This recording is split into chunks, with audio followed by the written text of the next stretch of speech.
Bom dia, senhoras e senhores. Estamos dando início aos trabalhos desta manhã, que é o nosso último dia. Dando início aos trabalhos, vamos compor a mesa de abertura. Eu quero chamar o presidente da ABAT, Dr. Halley Henares Neto. Dr. Halley Henares Neto, que é presidente da ABAT, sócio-diretor da Henares Advogados Associados e conselheiro do Conselho Superior de Direito da FEComércio. Doutora, como presidente da mesa, doutora Luciana Figueiredo, pós-graduanda... Doutora Luciana Figueiredo, que é pós-graduanda em Inteligência Artificial e Alta Performance pela PUC do Paraná, pós-graduada em Direito Tributário, especialista em Gestão Tributária Empresarial, com ênfase em Contabilidade e sócia e proprietária do escritório LFP, Luciana Figueiredo Pires. Dr. Maurício Barros. Dr. Maurício Barros, que é doutor em Direito Econômico, Financeiro e Tributário pela USP, sócio da área tributária do Demarest Advogados. Dr. Paulo Aires Barreto.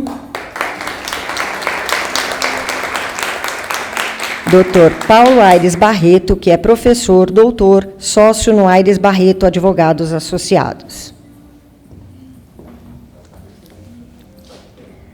Doutora Ariane Costa Guimarães.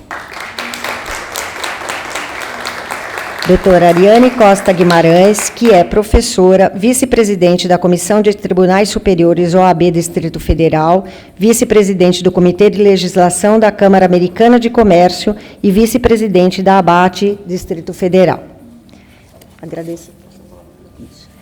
Vou passar a palavra à nossa presidente e agradecemos pela composição da mesa e pela presença de todos.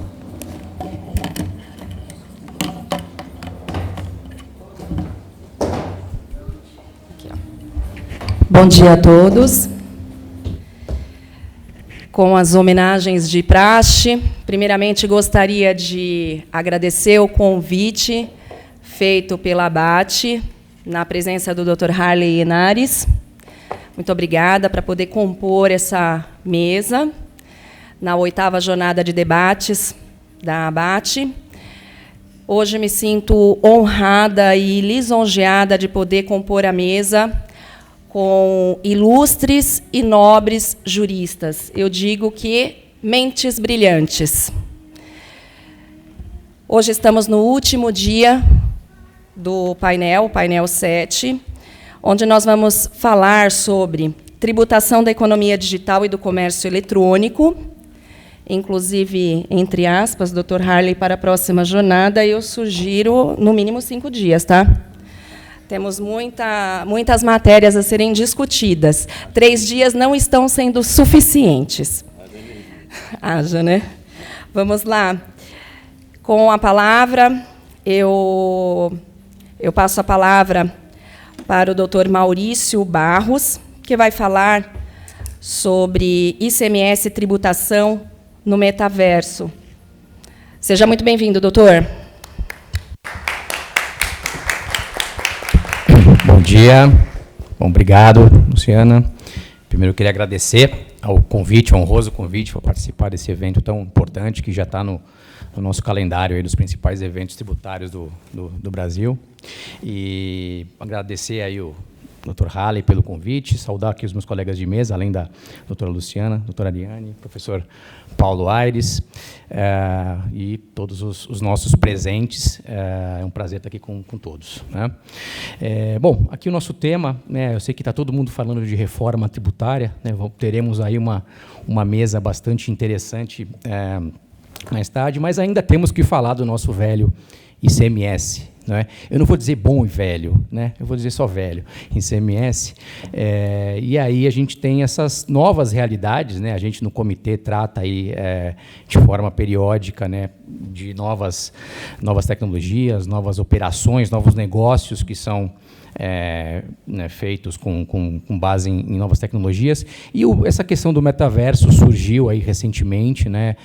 Claro, não é tão recente assim a ideia de um metaverso na literatura, né? Nos livros, filmes, cinema, enfim, já existia uma ideia, mas quando a gente passa isso para a nossa vida e no nosso dia a dia, a gente se sente um pouco ali num episódio do Black Mirror, ou para quem é mais velho aqui como eu, no Jetsons, alguma coisa assim futurista, mas é cada vez mais presente, né? Mais próximo do nosso dia a dia. A gente tem uma discussão jurídica que, na verdade, está começando, né? E no Brasil a gente tem muito pouco debate ainda, né? sobre essa nova realidade, mas existe uma relevância material em termos de negócios, né, bastante grande já no mundo, né? Tem algumas estimativas que no ano passado foram movimentados 234 bilhões de dólares em negócios envolvendo o metaverso, né? Até 2030, uma previsão de 4 a 5 trilhões de dólares transacionados no ambiente de metaverso. Quer dizer, é uma fatia considerável, né, da economia circulando nesse ambiente, né? Outra perspectiva, outra previsão de 25% das pessoas vão passar até 1 hora por dia no metaverso até 2026. Né? Então, assim, a gente tem diversas empresas investindo muito nisso. A gente teve uma empresa que mudou o nome, né, para Meta, né, justamente para focar isso. Mas o que é o metaverso? Né? Não existe uma definição, né? Na verdade, existem até diversos metaversos, né? A ideia vem da união de meta com universo, né? Meta no sentido de algo que vai além, né, que transcende o universo, né? Então, algo que transcende o nosso universo físico, né, como se fosse uma integração entre o real e o digital, né, uma ideia de extensão de digital da nossa realidade, né? E aí são ambientes em que as pessoas podem interagir, né, interagir de forma virtual por meio dos avatares, né? Então existe uma representação das pessoas, né, dentro desse metaverso, elas como se elas estivessem, elas interagem com outras pessoas nesse ambiente, né, outras pessoas reais via os avatares, né, tem até um termo de meta-lives, né, e com uma utilização muito maciça, né, de diversas tecnologias, né, blockchain, a internet 3.0, realidade aumentada, realidade virtual, enfim, as pessoas usam aquele óculos, né, entram no ambiente via o óculos, tem ali a realidade virtual, ela interage com outras pessoas e aquilo ali vira um ambiente, ou ambientes, né, existem vários tipos de metaversos e as coisas funcionam, né? Esse evento, por exemplo, poderia estar ocorrendo no metaverso, né? A gente poderia estar numa sala virtual, todo mundo com óculos e interagindo e conversando, enfim. Já existem reuniões que são feitas no metaverso. Eu participei de um evento uma vez que os palestrantes eles fizeram ali uma experiência, um laboratório nesse sentido. E no dia a dia, né, a gente tem alguns ambientes, né, que são já utilizados em larga escala, milhões de pessoas, né, o Second Life, Meta Horizons, Fortnite, Roblox, enfim, os meus filhos conhecem muito mais do que eu, então não vou me atrever aqui a entrar no que é isso aqui. Mas o que se faz no metaverso? Né? Qual que é a relevância disso, né, das pessoas interagindo dentro desses ambientes virtuais para o direito tributário? O direito tributário cuida de quê? Expropriar a riqueza do particular para ir para o Estado. Né? Então, você precisa ter uma manifestação de riqueza, né, que tenha uma justificativa para que haja essa expropriação, para que haja a incidência tributária. Não é? Então, a gente tem uma definição, talvez do autor que mais estudou, tem um livro aí, que é a Bíblia aí do Metaverso, né, que é o Matthew Ball, que ele tem uma definição que já incorpora esse lado econômico, né? Então, é uma rede interoperável de mundos virtuais 3D que podem ser acessados e experimentados em tempo real e de maneira concomitante por um número ilimitado de usuários e que contém informações concatenadas envolvendo direitos, objetos, históricos e pagamentos. Então, você tem transações ocorrendo nesses ambientes virtuais, né? Então, você é capaz de fazer compras, né, nesses ambientes. E aí o que você compra nesses ambientes? Você pode ter o seu avatar que compra uma roupa virtual, né, o vestuário, né, que eles chamam de skin, né? Você pode ter uma maquiagem, você pode ter uma casa virtual e você compra móveis, você compra objetos, né, artigos esportivos, enfim, diversos itens, né? E a economia do metaverso ela já trabalha, inclusive, com essa ideia de escassez quando tem os bens que são infungíveis, que são únicos, né, e que a gente vê por aí, que são mais chamados, né, de NFTs, né, non-fungible tokens. Na verdade, o NFT é o certificado, né, certifica a propriedade de algo que pode existir no mundo real, mas aqui a gente está falando dos nativos digitais, né, de ativos que são, só existem no mundo digital. E como é que são feitas essas transações, né? Claro, a gente tem aí, em algumas situações, né, o uso de moedas eletrônicas, né, cartão de crédito, mas a moeda por excelência desses ambientes são as criptomoedas, né, são as moedas virtuais, né, e aí que se faz um pagamento. Depois eu vou falar um pouquinho por que é pagamento entre aspas e não efetivamente compra e venda, né? Agora, se eu compro alguma dessas coisas, então a gente tem ali, né, o vestuário, que eu falei, a maquiagem, os móveis para casa, né? Se a gente vai numa loja comprar esses bens, eles são corpóreos, tangíveis, não há que se discutir a incidência do ICMS, né? Porque, enfim, a gente tem uma operação mercantil bastante clara. Agora, e se a gente entra nesses ambientes virtuais e ali a gente pratica essas operações, será que existe espaço para a gente discutir a incidência do ICMS hoje, né? Será que a gente pode levar para isso? Tem gente falando que dá, né? Mas eu tenho minhas dúvidas, né? Já adiantando aqui a minha posição, a gente precisa dar um passo para trás, a gente precisa analisar o que a gente precisa, quais são os pressupostos para a incidência do ICMS. Então, a gente tem que olhar a materialidade do ICMS, né? Passo número 1. E aí, claro, como a gente está falando de uma incidência, a gente tem que ver a natureza da operação que está sendo praticada nesse ambiente virtual, não é? Então, pegando aqui, ficando no pressuposto número 1 para que haja incidência, né? A hipótese de incidência, não é? O que diz a Constituição Federal? Operação de circulação de mercadoria. Tá? Durante muitos anos, e ainda até hoje, né, a gente tem a doutrina, né, majoritariamente, que defende uma ideia de que, para que haja operação de circulação, é necessária a transferência da propriedade, e a propriedade do quê?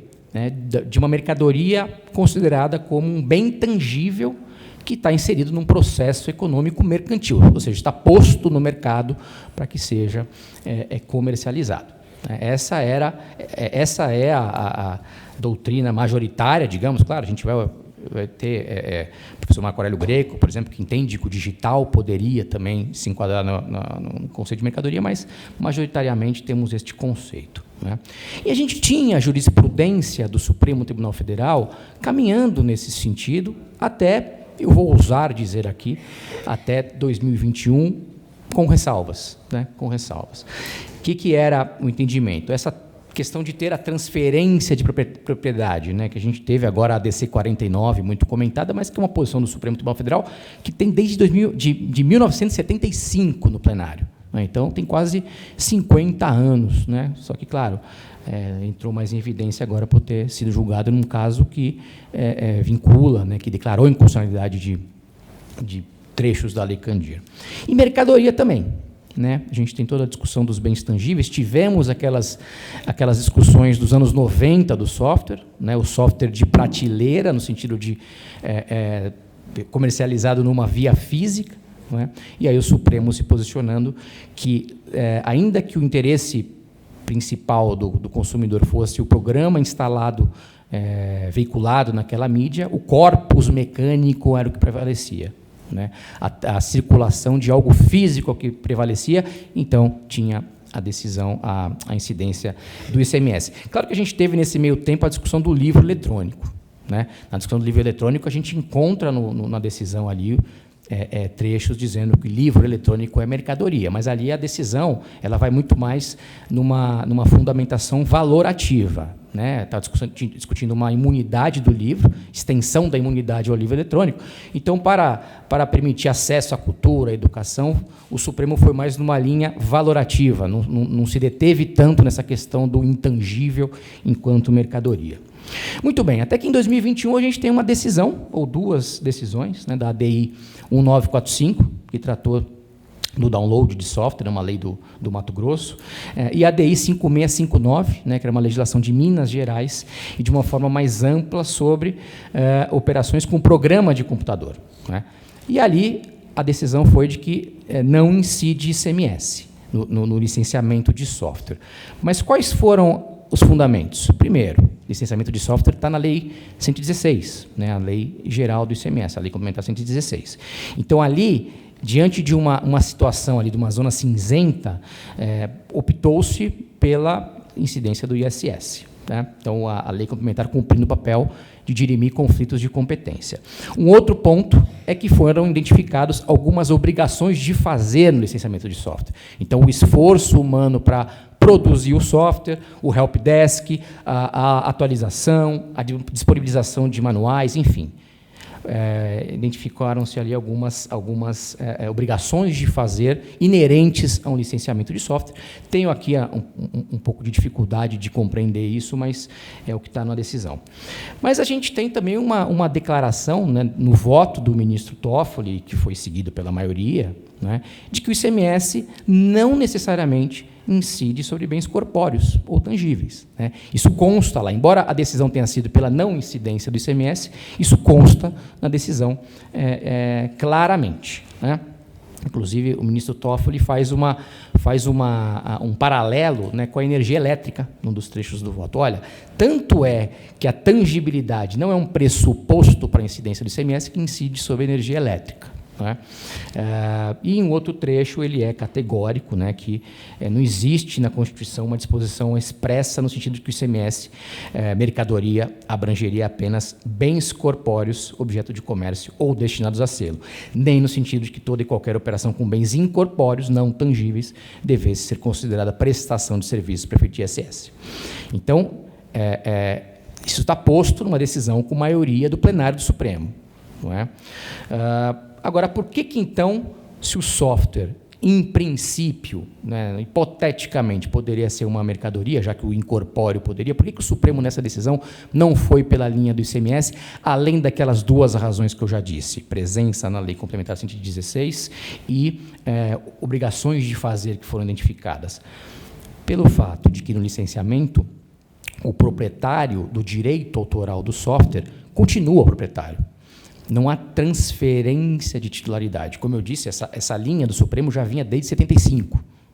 ICMS pressupõe transferência de titularidade. Logo, se eu tenho um licenciamento do software, não há que se falar em incidência de ICMS por isso. O proprietário do software, do direito autoral, continua sendo proprietário. Bom, mas e se houver uma transferência de titularidade de uma mercadoria digital, de um bem digital? E se a gente superar essa questão do software?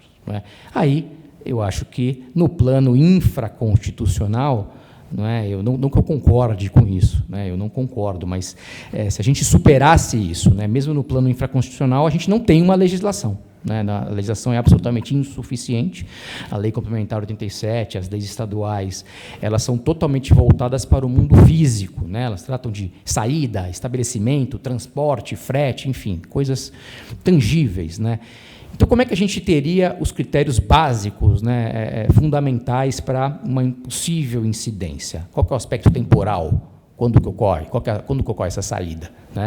Qual que é o aspecto espacial? Talvez esse seja o mais importante. Se a gente pensar em NFT, inclusive, que fica são transacionados em tecnologia blockchain, que é descentralizada, mesmo o elemento de conexão territorial é muito difícil de ser precisado. Quem que é o sujeito ativo? Já que a gente não sabe onde ocorre a operação, quem que é o sujeito ativo?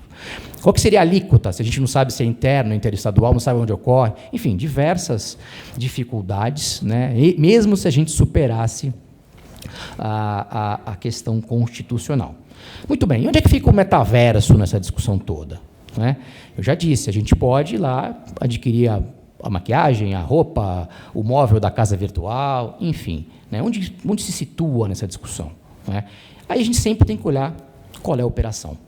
Né? Sempre tem que olhar o que está sendo transacionado efetivamente. Né? A gente tem, na linguagem coloquial, a utilização de termos como compra e venda, aquisição, mas não necessariamente é isso que ocorre. Né? Na maior parte dos casos, o que a gente tem é, como são obras protegidas pelo direito autoral, principalmente essas obras únicas que são comercializadas via os NFTs, o que a gente tem é licenciamento.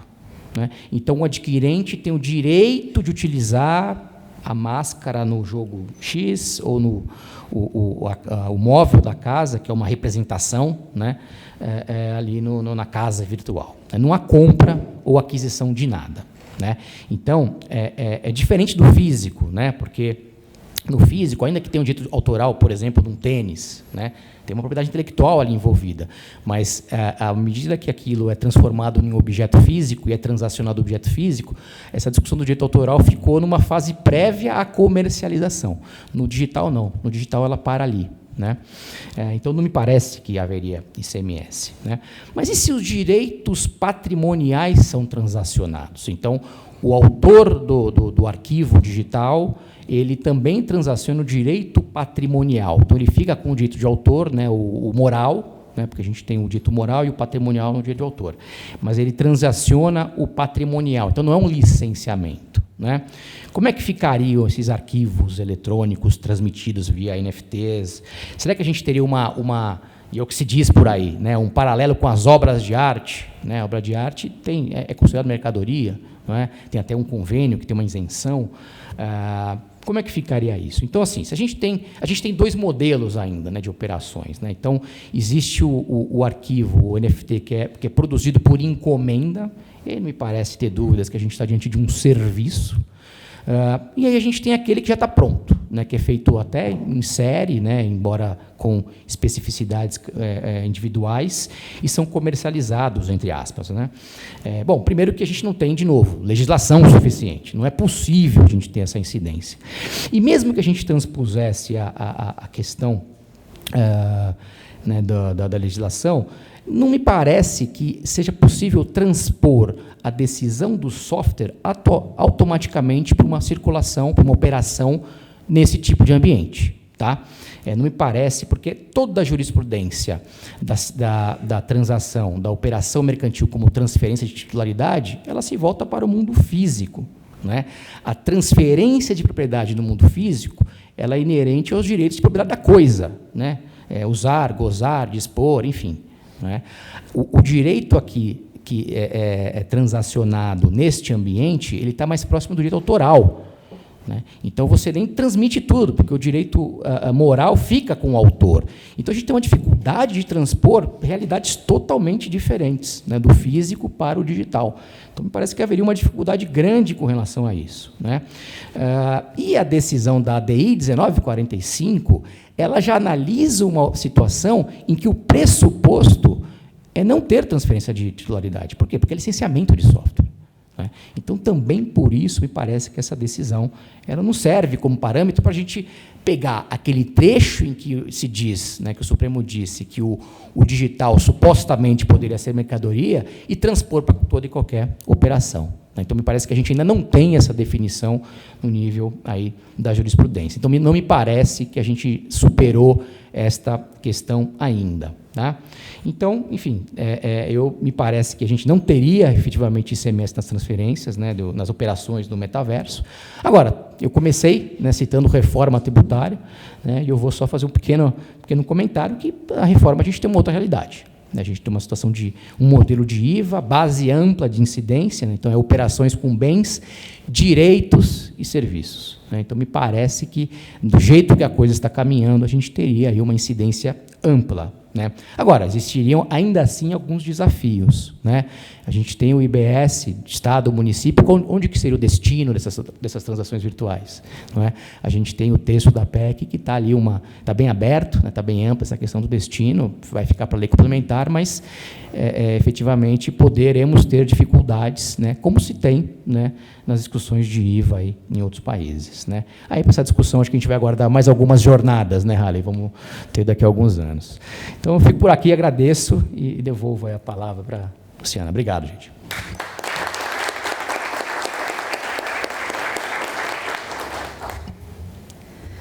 Dr. Maurício Barros, agradeço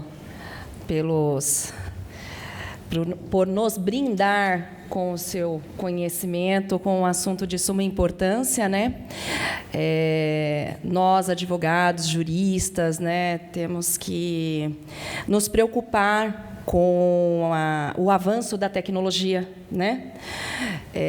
Eu acredito, se me permite, que veio com mais ênfase até na pandemia, né? Audiências online, atendimentos, enfim, muito ainda que ser discutido nas próximas jornadas, viu, Dr. Halley? Vamos entrar num outro assunto de suma importância, onde eu passarei a palavra para o colega, o Dr. Paulo Ares Barreto, que vai nos brindar com um assunto inerente ao avanço da tecnologia, inteligência artificial e os efeitos da tributação sobre o consumo e no conceito de local de prestação de serviço. Com a palavra, doutor. Muito obrigada.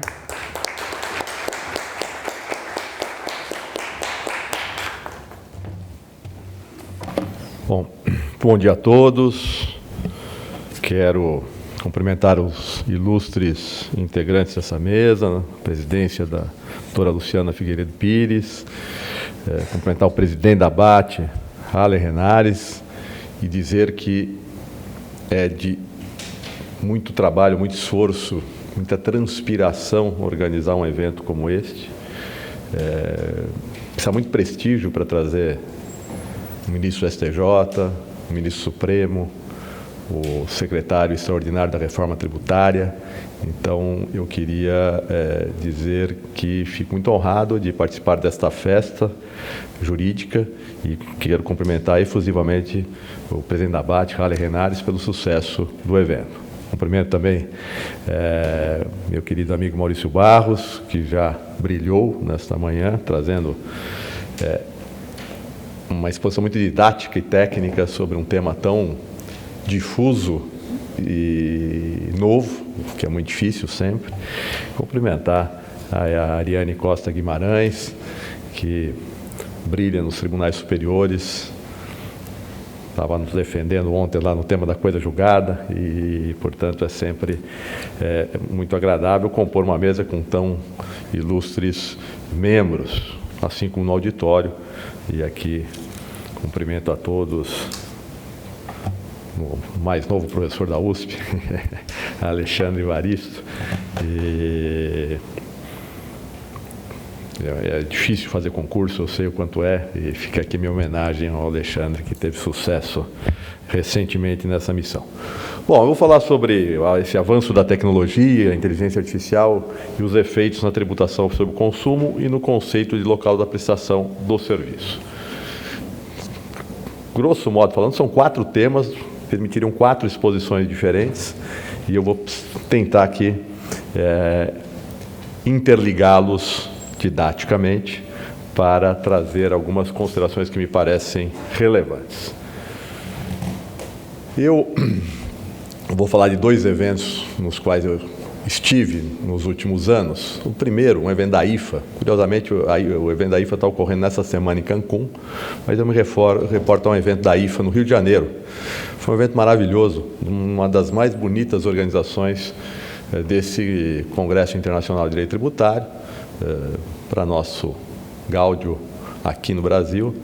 E, naquela oportunidade, a Rita de la Féria, que é conhecida como a santa padroeira da reforma tributária, discutia com o David Rosenblum, que é um professor da Universidade de Nova York, sobre internet, tecnologia, novidades nos sistemas de informação, no comércio eletrônico, e as posições eram antagônicas. Isso me chamou muita atenção. David Rosenblum falou o seguinte: olha, não mudou nada. Vocês lembram daquele... Vocês não vão lembrar que vocês são jovens, mas antigamente vinha encartado no jornal, o Estadão chegava em casa com essa grossura, vinha encartado um folheto, uma série de propagandas, e ele dizia: olha, a internet é esse folheto melhorado, mais organizado, mais fácil de acessar, mas não é muito diferente disso aí. E a Rita de la Fère dizia: não, mudou tudo. Mudou tudo. E talvez a verdade esteja entre essas duas posições extremas. Alguma coisa mudou, efetivamente, e com alguma rapidez, mas, muito frequentemente, nós estamos falando de rótulos novos relativos a institutos jurídicos muito antigos. Sempre lembro do Roca Rasa, quando ele diz, rebatendo a frase posta por alguns mais afeitos à modernidade e a novidades, de que o direito romano morreu. E o Roque diz que o direito romano não morreu, o direito romano é imortal. Então, que ele tem toda a razão, porque palestra do Maurício, mercadoria bem corpóreo ou bem incorpóreo? Discussão que os comercialistas têm desde 1850. E essa posição do Toffoli, no sentido de que eu posso ter uma mercadoria incorpórea, já é uma posição dos comercialistas lá de trás. Nós, tributaristas, é que definimos a todo instante, para fins do ICMS, que mercadoria é bem corpórea. Mas, volto a dizer, nada de muito novo no reino da Dinamarca, como se dizia antigamente. Pois bem, no ano... Vocês fizerem uma busca aí sobre temas pesquisados no Google, no ano passado, o tema talvez mais pesquisado foi o tema do Maurício, metaverso. Esse ano mudou. Fala-se menos de metaverso e mais de inteligência artificial. Talvez no ano que vem surja um outro nome, uma outra expressão. Nós estamos tateando essas realidades e trabalhando com elas numa velocidade grande, é de se reconhecer, mas alguns temas ganham muito relevo e desaparecem ou perdem a intensidade rapidamente, outros vêm para o seu lugar. E agora falo do segundo evento ao qual me referi no início da exposição. Eu estive em Gramado, no evento da Fundação Escola Superior de Direito Tributário, em junho deste ano. E o tema da minha palestra era: a inteligência artificial vai acabar com o nosso emprego? Me tirou da zona de conforto, tinha nada de tributário. Bom, fui lá estudar este assunto, né? E aí eu me lembrei, por exemplo, para dar um pouco de cenário para vocês, o professor Geraldo Ataliba. O professor Geraldo Ataliba morreu em 1995, portanto já tem aí 23 mais 5, 28 anos. 2 anos antes dele falecer, um dia eu estou no escritório, ele me liga para dizer o seguinte: Paulo, eu preciso que você pegue aí no seu escritório, eu sei que você tem, ele trabalhava muito com meu pai, Alex de 1958. Eu quero saber o que dizia a legislação do imposto sobre consumo em relação à não cumulatividade. E aí eu rapidamente peguei Alex, abri um texto de lei que ele queria, li, e ele me deu uma aula sobre o princípio da não cumulatividade, dizendo mais ou menos o seguinte: olha, Paulo, tá vendo? A doutrina não se apercebeu que esse princípio nasceu no plano da lei. E aí, se nasce no plano da lei, a lei pode tudo. De repente, ele é alçado ao plano constitucional. Aí vale o que a Constituição diz, não mais o que a lei anterior dizia. E a doutrina não se deu conta disso, por isso fica discutindo crédito físico, crédito financeiro, coisas do gênero. Por que eu estou trazendo esse exemplo? No passado, se você quisesse fazer pesquisa de lei, você tinha que ter lex. Se você quisesse fazer pesquisa de jurisprudência, você tinha que ir no tribunal, na biblioteca do tribunal.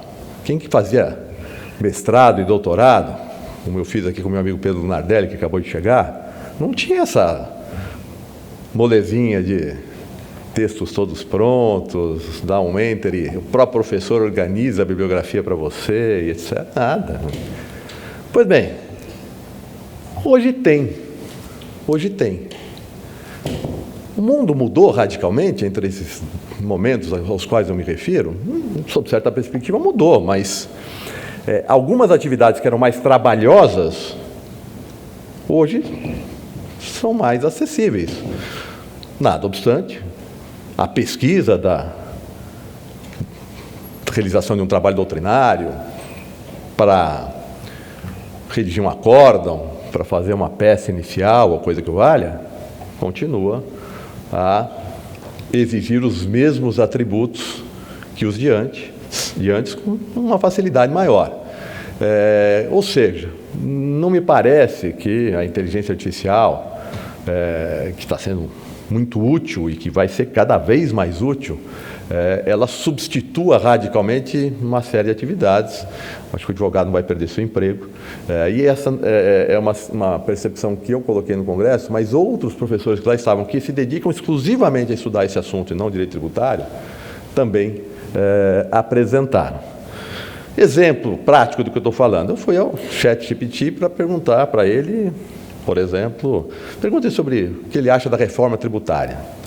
E vocês vão encontrar lá uma resposta correta. Serve para nada, mas correta. Perguntem para ele se a própria atividade dele paga ISS. E a resposta vem toda ensaboada, né? Não, olha, a tributação está sujeita à legislação tributária local, aplicação do ISS, é um imposto municipal, portanto, alíquotas e regras específicas podem variar de município para município. Em geral, o ISS incide sobre a prestação de serviços listados na Lei Complementar 116 de 2003, que é a base legal, e etc. Serviços de tecnologia podem estar incluídos na lista, etc. Portanto, é importante consultar um contador ou um especialista em direito tributário. Estamos salvos. Mais do que isso, temos alguém fazendo marketing para a nossa atividade. Então, ajuda. E no meu dia a dia no escritório, muitas vezes, para algumas das pesquisas, etc.,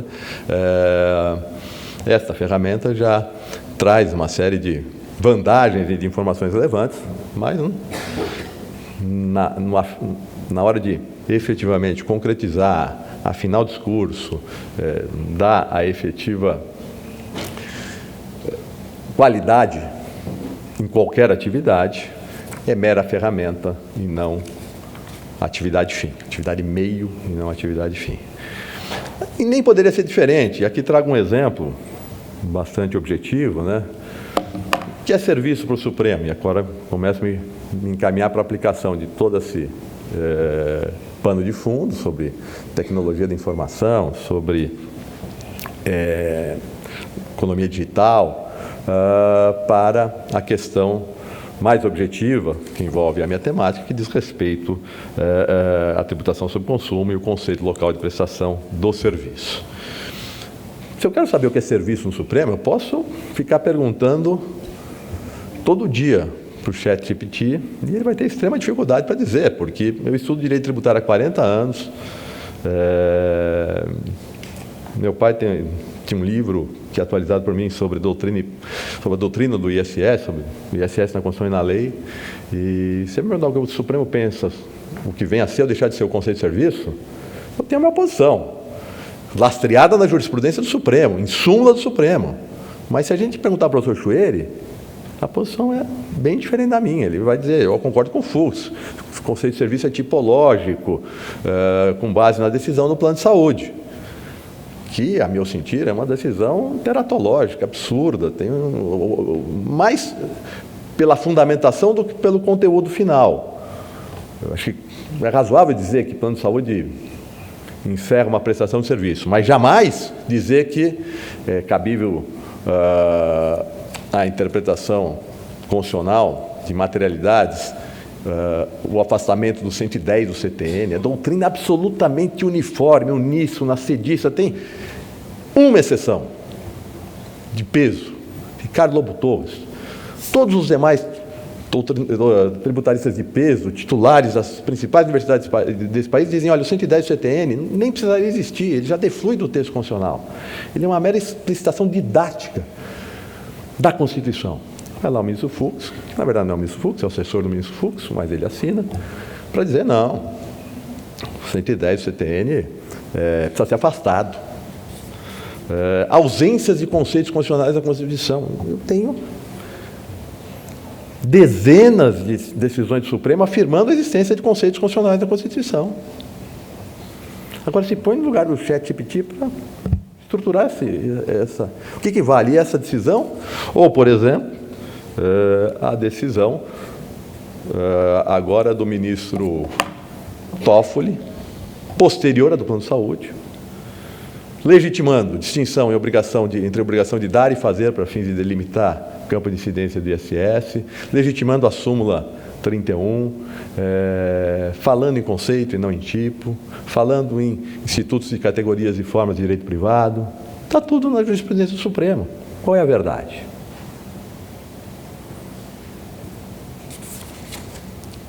Eu estou com Toffoli. Paulo de Barros, Roca Rasa, Isabel Derzi, Sacha Calmon Navarro Coelho, Humberto Ávila. E aqui falei só de titulares, mas podia ficar aqui horas falando de outros nomes. Qual é a verdade? E o tema do local da prestação de serviço? Esse é um tema que me desafia há anos. Toda vez que alguém vai lá no meu escritório e pergunta, olha, estou com uma dúvida, para quem eu recolho o ISS? E bate um desespero, porque eu não tenho a menor segurança para dizer a verdade é essa. E eu me imagino a posição do cliente. Puxa, se eu vim aqui falar com um tributarista, professor da USP, e ele não sabe responder uma questão singela como essa, a USP está uma porcaria, né? Porque... Mas eu olho para a jurisprudência suprema, o que eu vejo? Eu vejo uma série de julgados dizendo, olha, o ISS é devido no local de estabelecimento prestador. Mas vejo o caso de análises clínicas, em que o STJ deu relevo ao local da coleta, e não ao local onde se faz o exame. É uma contradição absoluta. Não tem como parar em pé esse julgado, mas ele está lá, firme e forte. E as discussões envolvendo autuações sobre esse tema continuam prosperando aqui na primeira instância, nos tribunais estaduais, e, portanto, eu tenho esses dois entendimentos. Isso no sistema atual, que nós ainda vamos falar dele com muita saudade, com muita reverência. Vamos realmente dizer que nós éramos felizes e não sabíamos, porque o que vem por aí vai nos dar um trabalho absurdo. Se será bom para o país? Tenho dúvidas, e seríssimas dúvidas. O que nós temos aqui, job garantido para os próximos 10 anos, eu também estou absolutamente convencido disso. Pois bem, no nosso sistema atual, nós procuramos avançar em relação à tributação do destino para fins do ISS. E produzimos duas leis complementares sobre esse tema. A Lei Complementar 157 e a Lei Complementar 175. Os números finais invertem, né? 5775. E nas duas, os prefeitos motivaram o Congresso Nacional a atuar nessa matéria e, para algumas atividades, plano de saúde, administração de cartão de crédito, leasing, franquia e etc., definiram prescritivamente a perspectiva de exigir a tributação no destino. Pois bem, o tema foi judicializado. E o relator escolhido para apreciar essa matéria foi o ministro Alexandre de Moraes, que é um ministro que vota muito fortemente com o fisco. Lembro de ter recebido o professor Hamilton na USP num crédito que eu tenho com o Chueire, e ele, professor Hamilton, desafiou os alunos: olha, me achem uma decisão do Supremo, do ministro Alexandre de Moraes, favorável ao contribuinte. Tem, mas é exceção, não é a regra. Pois bem, o ministro Alexandre de Moraes recebeu essa matéria e os contribuintes diziam: olha, eu tenho dificuldade de saber para que prefeitura eu recolho o ISS. E ele não deu a liminar. Aí, num segundo momento, uma nova tentativa, uma terceira tentativa. Na quarta, quando ele viu realmente a multiplicidade de prefeituras querendo o ISS sobre o mesmo fato jurídico tributário, ele deu a liminar. Deu a liminar, apreciou a matéria no mérito e julgou o tema no sentido de que a inexistência de densidade normativa sobre quem deve o tributo na prestação de serviços, tendo por perspectiva a tributação no destino, não defluía das prescrições postas no nosso ordenamento jurídico. Incompletude na definição do domicílio do tomador do serviço, disse o ministro Alexandre de Moraes, nesse julgamento, no que foi acompanhado pela maioria dos seus pares. Portanto, se a tributação no destino talvez não seja tão complexa e dramática no que se refere aos bens corpóreos, ela o é no que se refere aos incorpóreos e à prestação de serviço como um todo. Tem solução? Tem solução. O IVA funciona em muitos ordenamentos jurídicos que têm essa dinâmica, mas não é uma solução singela, não é uma solução simples, é algo complexo que precisa ser bem trabalhado normativamente. E aqui, então, encaminhando para o final, eu chego no tema da reforma tributária, olhando para o meu foco temático, conceito de local da prestação de serviço.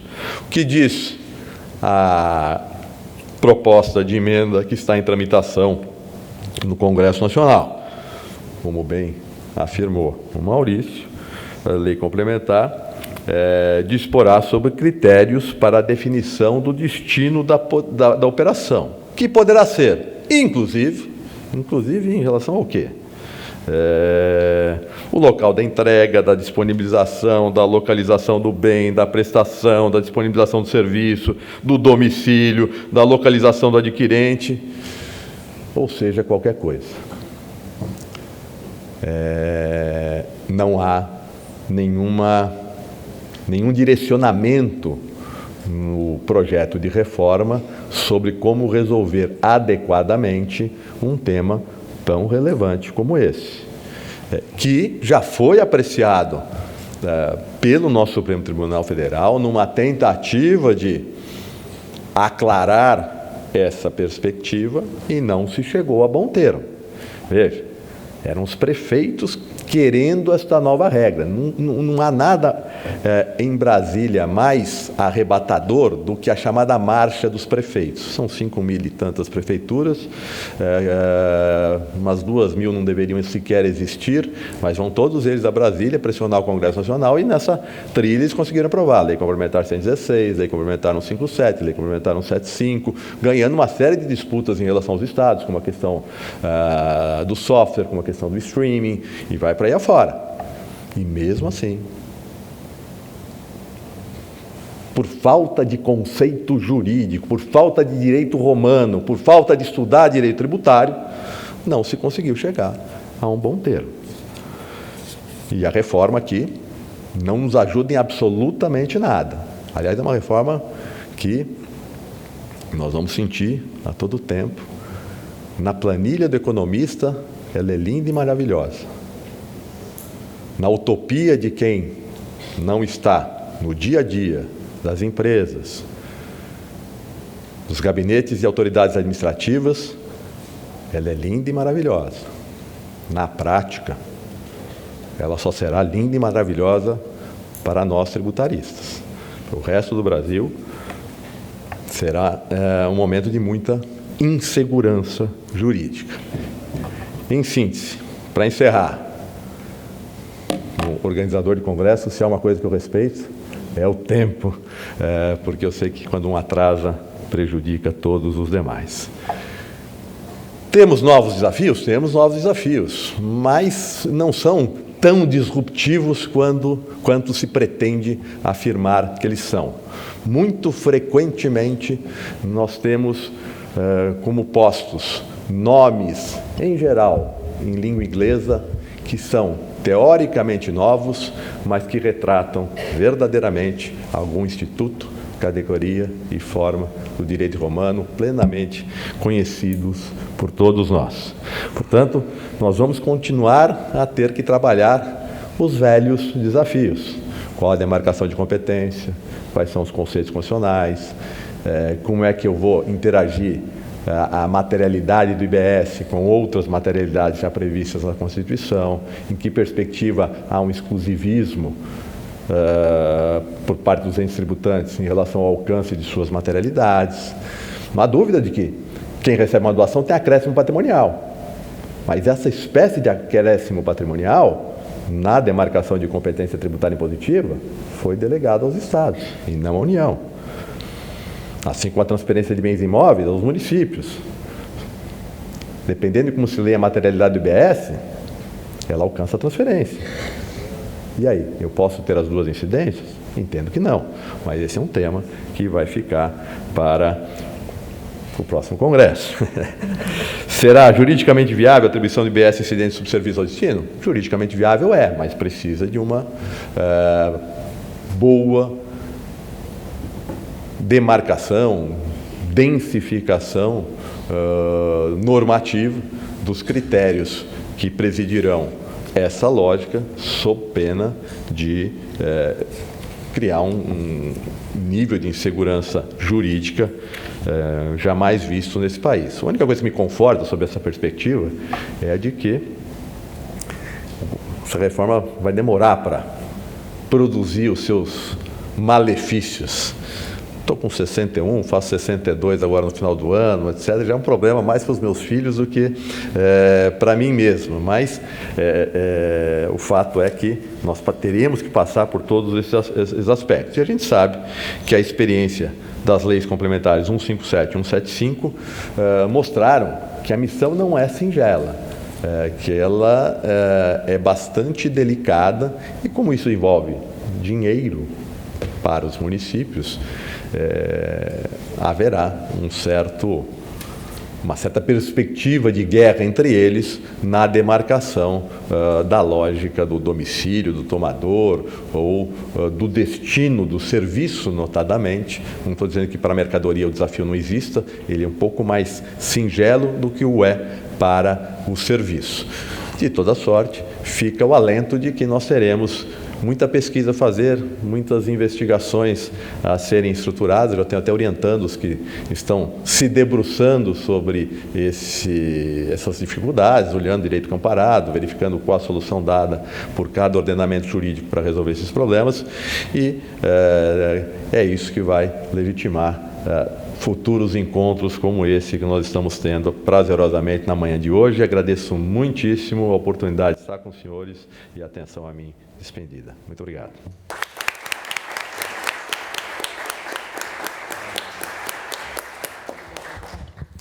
Quero parabenizar o professor Paulo Aires pela sua excelente exposição. E é uma honra, professor Paulo, tê-lo conosco aqui em mais um evento da ABAT. Professor Paulo, que também é presidente do IDEP, do Instituto Geraldo Taliba, conduz de forma excelente o Instituto e os congressos que lá realizam, e trouxe hoje, nessa manhã, um tema tão importante. E ouvindo o professor Paulo falar sobre inteligência artificial, eu me lembrei de uma das conversas que nós estávamos tendo sobre o ChatGPT, que ele, na minha visão, ele é capaz de produzir poderes cognitivos, mas não poderes produtivos, ou seja, provavelmente aquele diferencial da advocacia, a excepcionalidade, aquela entrega adicional, ele não vai permitir o ChatGPT e nem a inteligência artificial, porque realmente é uma atividade meio.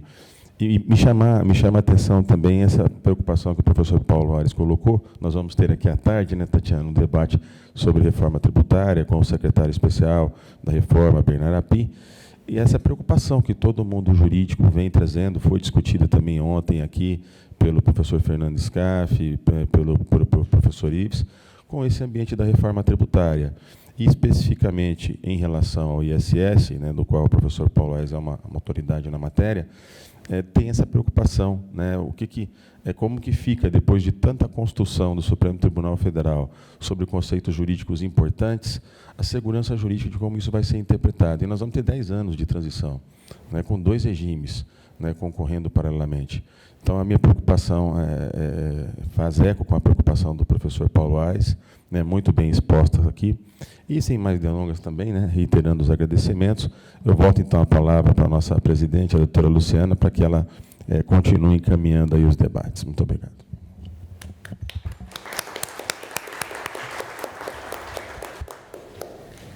Dr. Paulo Aires, muito obrigada por compartilhar os seus conhecimentos inerentes a uma matéria, né, tão atual, na verdade. Eu, como advogada militante há mais de 22 anos na área jurídica, eu, sinceramente, fiquei preocupada em perder meu trabalho. E procurei uma segunda pós-graduação. Hoje eu faço pós-graduação em Inteligência Artificial e Alta Performance Jurídica pela PUC Paraná. E, no início do curso, eu notei de forma clara, inequívoca, que a inteligência artificial forense ela não virá tirar o meu trabalho, o trabalho dos advogados, né? Porque isso é uma preocupação, né? O que se comentam não vai ser substituído juízes, mas pode ocorrer a substituição de advogados. E eu fico um pouco mais tranquila, que eu verifico que isso não vai acontecer. Os doutores aqui estão com os trabalhos garantidos, né? Eu acredito que essa inteligência artificial forense ela vem como um braço, uma ferramenta de apoio maior futuro para o advogado. Acredito eu. Vamos aguardar as próximas rodadas, né, Dr. Harley? Sem mais delongas, eu vou passar a palavra para a debatedora convidada, a doutora Ariane Costa Guimarães. Com a palavra, doutora. Muito obrigada, presidente. Primeiramente, eu gostaria de parabenizar a ABAT, na figura do presidente, meu amigo Harley Henares, por essa idealização. Como já disseram aqueles que me antecederam, o evento da ABAT, que discute direito tributário, ele já marca a agenda anual dos melhores eventos jurídicos que discutem os temas, e eu não poderia deixar de marcar esse fato. Gostaria de agradecer a oportunidade aqui dos meus colegas, dos palestrantes, e também agradecer a todos que vieram aqui, e principalmente de longe, não é? Gostaria de citar 2 pessoas que estão aqui, do Rio Grande do Sul, primeiramente a Jussandra, que veio representando a Fundação Escola de Direito Tributário do Rio Grande do Sul, minha coautora no livro, na obra lançada ontem, e também a Tatiana, que veio de Brasília, acompanhar esse evento, e, claro, todos que também vieram de longe, que vieram também de São Paulo, né, nessa manhã de sexta-feira. Muito obrigada. Bom, esse tema é bastante intrigante. Eu até, né, Dr. Harley, tive que mudar aqui a minha mesa, né, ontem iria estar na de Tribunais Superiores, e, né, como o professor Aires já comentou, né, havia aí marcado mais um episódio do tema da coisa julgada, que não aconteceu. Ficará para dia 9 de novembro. E fui aqui enquadrada nessa mesa de direito digital, novas tecnologias, um tema que muito me apetece. E acho que, basicamente, né, nós tivemos o professor Maurício trazendo uma diretriz que foi extraída desse julgamento tão relevante do Supremo Tribunal Federal, que foi a categorização do que vem a ser mercadoria. E ele disse de maneira muito clara que, para o Supremo Tribunal Federal, não alcança apenas os bens corpóreos, como aquilo que nós insistentemente, advogados, pretendemos, né, fazer com que prevaleça, mas não há uma possibilidade, sim, de acordo com essa decisão, de que se alcance bens incorpóreos. Também o professor Paulo Aires tensionando aqui, né, até que ponto essas novidades conceituais, elas de fato são inovadoras, né, e quando não, na verdade, novos rótulos, né, usando exatamente o termo empregado pelo professor, para aquilo que nós já conhecemos há muito. Né, e me parece que aqui as lições que nós tivemos aqui ao longo desses milênios, né, falando especificamente do direito romano, esse acúmulo de conhecimento, né, evidentemente que esse acúmulo de conhecimento ele não pode ser perdido diante desses problemas novos que nós enfrentamos. Também me chamou muita atenção a sua fala a respeito da evolução da jurisprudência sobre o conceito de serviço. Né? Então, existe, evidentemente, nós não podemos deixar de considerar a súmula vinculante que ainda estabelece que o núcleo da materialidade do conceito de serviço continua a ser obrigação de fazer, nós não abandonamos esse conceito, e me parece que, inclusive, nos precedentes, também não há o abandono desse conceito. Né? No caso de franquias, por exemplo, o ministro Gilmar Mendes deixou isso muito claro, ele permite agregar outros elementos, mas o núcleo do conceito de serviço ainda continua a ser a obrigação de fazer. Então, diante disso tudo, né, e aí pensando até um pouco fora do direito tributário, dentro das nossas categorias, não é, de demarcação de competência, eu fico pensando no seguinte, né, nós estamos diante de um momento que a tecnologia ela altera, isso é um fato, altera de maneira bastante expressiva as relações sociais, as relações econômicas. O próprio conceito de propriedade, não é, a propriedade ela não é mais o elemento central a ser tutelado. Hoje, o uso ele passa a ser uma forma de relacionamento entre sociedade, entre os bens escassos, que vai precisar de tutela. Não é à toa que esses temas, por exemplo, né, esses projetos de lei que discutem quais são os limites aqui da utilização de dados, né, inteligência artificial, estão sendo discutidos no Congresso Nacional, né, e ainda não tem uma solução, não é porque os parlamentares, neste particular, estão demorando, mas é porque realmente a solução para a melhor tutela jurídica dessas novas relações ainda parece não estar absolutamente clara, não é, para nós, enquanto sociedade. Nós não sabemos ainda exatamente qual é o pacto social que nós queremos em relação a essas demandas novas que são promovidas pela sociedade.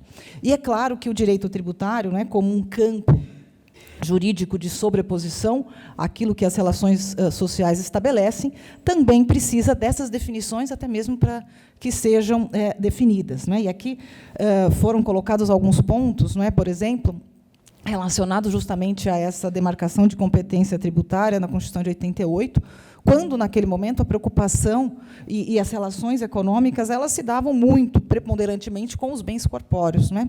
Essa já não é a realidade hoje, 35 anos após esse momento tão importante. Né? E hoje, nós, quando debatemos esses conceitos, nós atribuímos, e eu achei bem interessante, né, nós estamos presos à Constituição Federal. Né? E, quando nós falamos isso, nós podemos ter dois sentidos advindos dessa frase. Né? Um, que ainda bem que estamos presos, porque temos segurança jurídica, que o professor Dr. Halley colocou aqui, né? Que é o fundamento do direito, né? Você ter a prescrição e conhecer qual a consequência dos seus atos, né? Quando praticados. Mas, de outro lado, nós precisamos, né, se estamos presos, nós estamos vendo que há algo que também está além e que nós, em alguma medida, precisamos alcançar. Então, diante disso tudo, eu gostaria de apresentar aqui uma pergunta para debate aqui para os palestrantes. Né? Como que nós podemos compatibilizar o que é esperado do direito, né, de termos normas prescritivas que estabeleçam as consequências dos nossos atos diante, né, de ações e situações jurídicas, né, de situações que vamos aqui presenciar na sociedade como um todo, como compatibilizar essa necessidade de segurança com essa volatilidade conceitual, essa volatilidade econômica. Será que a alternativa seria nos distanciarmos e abandonarmos as categorias positivadas, que, em alguma medida, direcionaram e marcam muito a nossa Constituição Federal, o nosso direito tributário? Será que estamos no momento de romper com essa estrutura? Será que nós precisaríamos aí empregar, como também, em alguma medida, conceitualmente mencionou o professor Paulo Aires, deveríamos empregar com mais frequência uma mutação constitucional, né? Lembrando também o professor Gilmar Mendes, quando traz essa categoria, e ainda um pouco nebulosa, não é? Até que medida nós podemos alterar o sentido dos termos que estão empregados na Constituição, né? Qual é esse limite? Ou então nós continuaríamos, ou nós deveríamos continuar com a nossa estrutura positivada e termos novas terminologias na Constituição Federal para que seja aqui alcançada a segurança jurídica. Eu queria ouvir de vocês a reflexão a respeito desse assunto. Muito obrigada.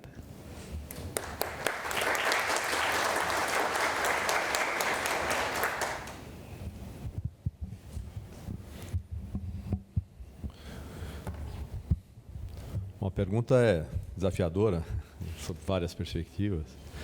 Antes de respondê-la, eu gostaria só de fazer um registro, que é o seguinte. Depois que eu terminei minha fala, o presidente Halley Henares fez alguns comentários sobre o tema, e eu queria dizer que, quando eu recebi o desafio de falar sobre esse assunto na Fundação Escola Superior de Direito Tributário, semanas antes eu encontrei com ele e ele falou: olha, estudei esse tema, falei sobre essa matéria recentemente, tenho material, e ele gentilmente me encaminhou, e o que facilitou muito a minha exposição naquela oportunidade. Então fica aqui o registro público dessa conversa, que mostra a relevância dos congressos e dos encontros, né? Às vezes, como dizia meu pai, o que atrapalha um pouco os congressos são as palestras, mas fora delas, esse ambiente social é absolutamente relevante, prazeroso, e nos traz realmente um aprendizado incrível. E para que a minha palestra não atrapalhe tanto, vou ser bem objetivo aqui. Eu sempre lembro de uma fala do ministro Eros Grau, 2 dias depois dele ter saído do Supremo. E essa fala tem a ver com essa lógica da prescritividade e da regra no direito. Temos que abandonar as regras, não temos que abandonar as regras, temos que buscar uma Constituição mais subjetiva, vamos delegar a competência para o plano da lei infraconstitucional.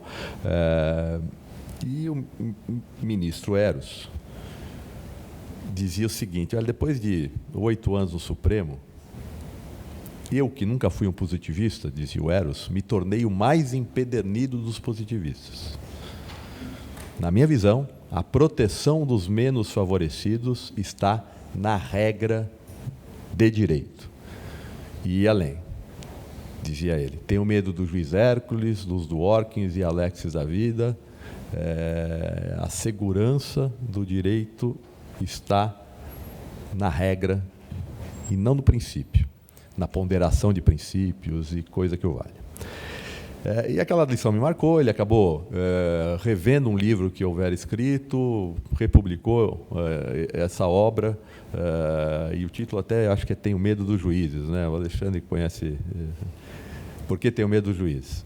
E, portanto, acho que eu me sinto mais confortável com a existência da Constituição, de uma Constituição conceitual, de uma Constituição que demarca competências. Eu acho que isso melhora o nosso ambiente jurídico. Problemas existirão? Sempre. E aí me veio uma outra frase de efeito de um grande amigo de Eros Grau, Geraldo Taliba, para quem tributo bom é tributo velho. E o que ele queria dizer com isso? Vamos ficar casados com um sistema tributário o resto da vida? Não necessariamente, mas ele dizia que o tributo velho acabava sendo conhecido por todos, pela doutrina, pela jurisprudência. Os tribunais ficaram 10 anos discutindo que é mercadoria no país. Num dado momento, a gente tem uma noção de mercadoria. Ficamos vários anos discutindo se software era serviço ou não era, se franquia é serviço ou não era, se plano de saúde é serviço ou deixava de ser, se leasing, julgamento absurdo, mas a posição do Supremo, é financiamento ou serviço. Em síntese, bem ou mal, eu conheço muito melhor a Constituição de 88 hoje do que conhecia no dia 5 de outubro de 88. Ela foi densificada, ela foi esclarecida por esse debate entre operadores do direito de uma forma geral. O jogo não vai ser zerado, mas ele vai ser fortemente alterado. E, portanto, nós teremos tributo novo e nós vamos... O mesmo desafio que a gente passou com o PIS e com o COFINS, nós estamos tentando saber o que é insumo até hoje, nós vamos passar com o IBS e com o direito de crédito IBS. Por quê? Porque é uma novidade, é algo que não está bem esclarecido, bem posto e que vai gerar todo um contencioso. Portanto, é uma preocupação que eu tenho. Eu acho que a Constituição, quando precisou ser alterada, ela o foi, e eu posso citar inúmeros exemplos aqui. Mercadoria, no que se refere à aquisição de bens para uso próprio, contribuição previdenciária no que se refere a pagamento autônomo. Toda vez que vem uma decisão do Supremo pró-contribuinte, num certo sentido, 2 meses depois, 3 meses depois, a alteração da Constituição a evidenciar que ela não é uma Constituição imutável, a rebater a crítica do Gilmar Mendes e que a geração de 5 de outubro de 88 não poderia eternizar conceitos. Os conceitos não foram eternizados e a prova disso é que eles foram recorrentemente alterados nesses 35 anos. Alterou-se mais a Constituição Federal Brasileira em matéria de tributação do que o CTN em 35 anos. Portanto, não há eternização de conceito. E há a possibilidade de se verificar a ocorrência do fenômeno da chamada mutação tributária, trazida aqui pela Ariane, muito precisamente, que é um fenômeno bastante específico, ou seja, onde se tem a mutação, e aqui eu vou usar o Conrad Hess para falar disso, o signo continua exatamente lá na Constituição como ele surgiu, mas a realidade a qual ele se refere mudou. Um livro. No passado era papel, hoje se aceita o livro eletrônico, um caso típico de mutação constitucional. Mercadoria é o outro exemplo possível. Há quem sustente, tem uma tese de doutorado, a professora Simone Costa, que defende exatamente ter ocorrido a mutação constitucional do conceito de mercadoria para alcançar essa perspectiva incorpórea. O professor Humberto Ávila vai discordar disso radicalmente. Então, assim, é um debate absolutamente cabível, pertinente. Eu prefiro esse cenário do que o cenário do tira da Constituição e deixa na mão do legislador infraconstitucional. Acho que se os desafios já são delicadíssimos no cenário existente, serão muito maiores num cenário totalmente diferente.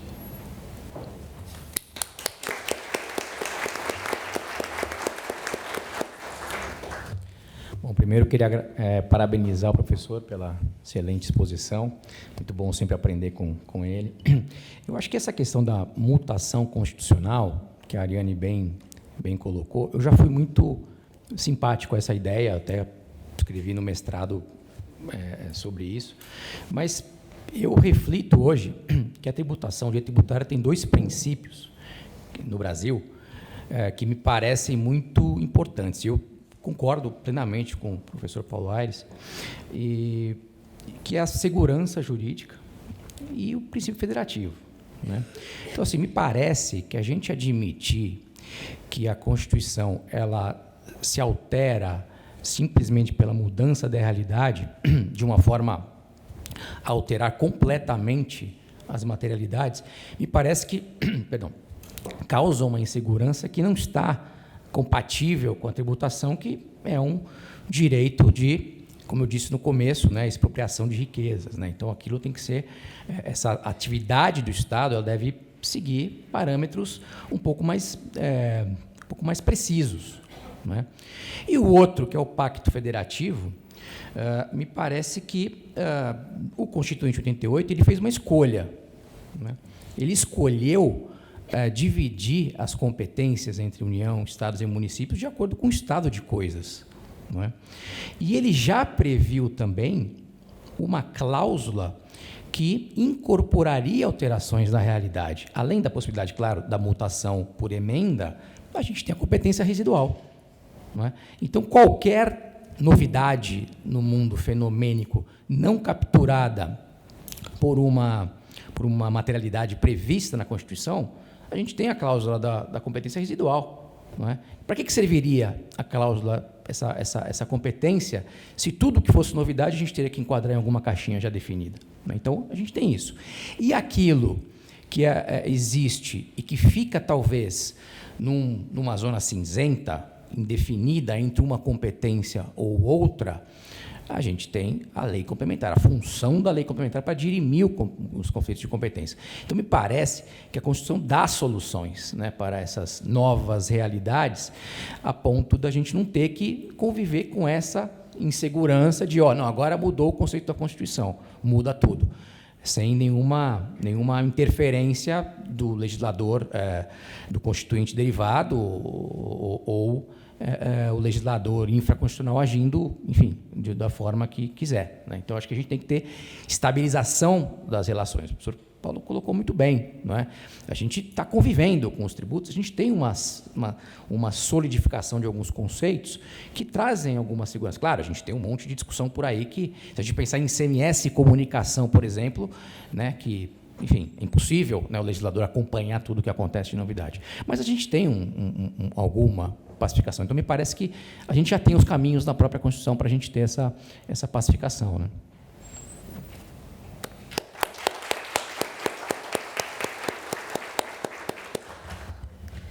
Gostaria de agradecer, como presidente da mesa, a participação dos nobres colegas, né? Dr. Maurício Barros, muito obrigada.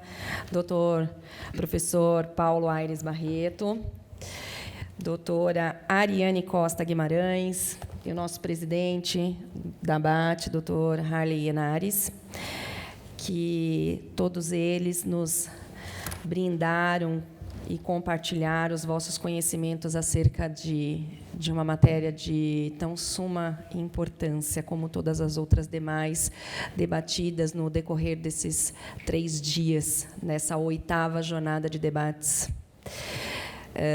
Muito obrigada a todos. Eu dou por encerrado esse painel e convido a todos para o COF. Obrigada.